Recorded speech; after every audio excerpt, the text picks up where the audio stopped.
UNESCO ने ये futures literacy को फाउंडेशनल कॉम्पिटेंसी के तौर पर शामिल किया है। इससे पहले हमने देखा कि विजुअल लिटरेसी को भी शामिल किया गया, डिजिटल लिटरेसी को भी किया गया, फाइनेंशियल लिटरेसी को भी किया गया।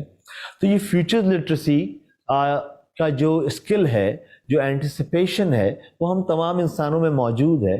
आपको लगता है कि इसकी ज़रूरत है कि हम इसके स्किल के तौर पर लोगों तक इसको पहुंचाएं, और इसका आप क्या फ़ायदा देख रहे हैं बिजनेस में या बिजनेस स्टडीज़ में? That's a very good question. हमारे पास अगर हम एक इंसान को देखें तो सदियों से इंसान की ख्वाहिश ये थी कि मैं मुस्तकबिल में झांक कर देख सकूं।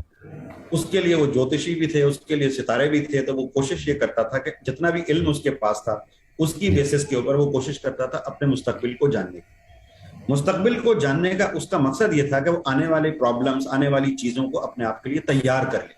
अगर मुझे पता है कि यहाँ फ्लड आ जाएगा 4 दिन के बाद, तो मैं आज तैयार कर लूंगा अपने आप को। मुझे पता है कि ये क्लाइमेट चेंज आएगी अगले 10 साल में, तो मैं आपको आज तैयार कर लूंगा। तो मुस्तकबिल में जानना जो है इंसान के लिए जरूरी भी है और इंसान की ख्वाहिश भी है। अगर हम एक फ्यूचर लिटरेसी का कोर्स लेकर आ रहे हैं, जो कि आपने तो ऑलरेडी शुरू भी करवा दिया, इंट्रोडक्शन टू फ्यूचर स्टडीज, ये तो बड़ा अच्छा काम किया आपने यहाँ पर, और तमाम स्टूडेंट्स उसके अंदर पार्टिसिपेट भी कर रहे हैं। तो असल सवाल जो आपने पूछा है कि क्यों जरूरी है बिजनेस के अंदर या बिजनेस के स्टूडेंट्स के लिए। देखिए, बिजनेस के स्टूडेंट्स को हम 2 बड़ी इंपॉर्टेंट चीजें सिखाते हैं। हम ये कहते हैं कि तुमने पास्ट के अंदर जो डाटा है उसको देखना है और फ्यूचर को फोरकास्ट करना है तुमने। तो फोरकास्टिंग तो हम सिखा ही रहे हैं। अगर मैं फाइनेंस बच्चों को पढ़ा रहा हूँ, फाइनेंशियल फोरकास्टिंग कर रहे हैं हम। अगर मैं उनको सेल्स सिखा रहा हूँ, मैं सेल्स फोरकास्टिंग कर रहा हूँ उनके साथ बैठ के। अगर मैं उनको सप्लाई चेन सिखा रहा हूँ, मैं सप्लाई चेन फोरकास्टिंग कर रहा हूँ मैं उनको।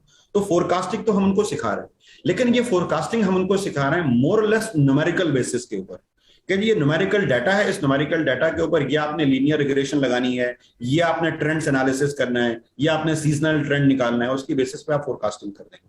वो अच्छी बात है। लेकिन जो फ्यूचर्स लिटरेसी या फ्यूचर्स स्टडीज है, उसका मकसद यह है कि अपने फ्यूचर को डेवलप करना।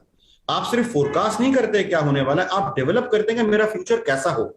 अगर मेरा फ्यूचर कैसा हो, मैं उसको आज डेवलप करने में कामयाब हो जाऊं, तो मेरी तवक्कुआत के ऐन मुताबिक तो शायद ना हो, लेकिन क्लोज टू दैट होना चाहिए। तो इसका मतलब ये हुआ, मेरी नजर में सबसे इंपॉर्टेंट चीज फ्यूचर स्टडीज को सिखाने की ये है कि हम खुद अपना फ्यूचर डेवलप कर सकें, बजाय इसके कि हम बैठ के सिर्फ फोरकास्ट ही करते रह जाएं कि फ्यूचर में क्या होगा। वो उसको बिजनेस की टर्म्स में हम ये कहते हैं कि जी आपने अपने आप को फोरकास्ट करके ये नहीं कहना कि 100 यूनिट्स अभी बिक रहे हैं तो कल जो है ना 150 बिकेंगे या 200 यूनिट्स बिकेंगे। आप ये करेंगे वो 200 यूनिट्स बेस्ड कैसे आप बिकवाएंगे 200 यूनिट्स, या कैसे उनकी सेल्स पे लेके जाएंगे।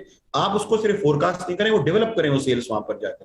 जो हम सेल्स डेवलपमेंट की बात करते हैं, बिजनेस डेवलपमेंट की बात करते हैं, तो ये जो आप सिखाने की कोशिश कर रहे हैं हमारे सारे बच्चों को, वो फ्यूचर डेवलपमेंट की बात कर रहे हैं कि how are we going to develop our future. और डेफिनेटली उसके लिए ये फ्यूचर लिटरेसी सबसे इंपॉर्टेंट चीज है कि जब तक उसको इंग्रेडिएंट्स नहीं पता चलेंगे कि उसके इंग्रेडिएंट्स हैं क्या, वो ट्रेंड्स क्या हैं मार्केट के अंदर, बिजनेस के अंदर, सोसाइटी में, इकोनॉमिक ट्रेंड्स, तब तक वो ये अंडरस्टैंड नहीं कर पाएगा कि मेरा फ्यूचर खुद का क्या होगा। और मेरी नजर में एक बड़ी खिदमत होगी, आज तो शायद बच्चों को ये समझ में बात ना आए जो पढ़ रहे हैं हमारे पास, वो तो इसको एज अ कोर्स ही समझें, लेकिन आज से 10 साल के बाद अगर वो रिकॉल करेंगे कि उनको future introduction to future studies के अंदर ये सारी चीजें पढ़ाई गई थी और आज देखो मैं ये काम कर रहा हूं, तो मेरा ख्याल है वो उस वक्त ज्यादा उसको अप्रिशिएट कर पाएंगे।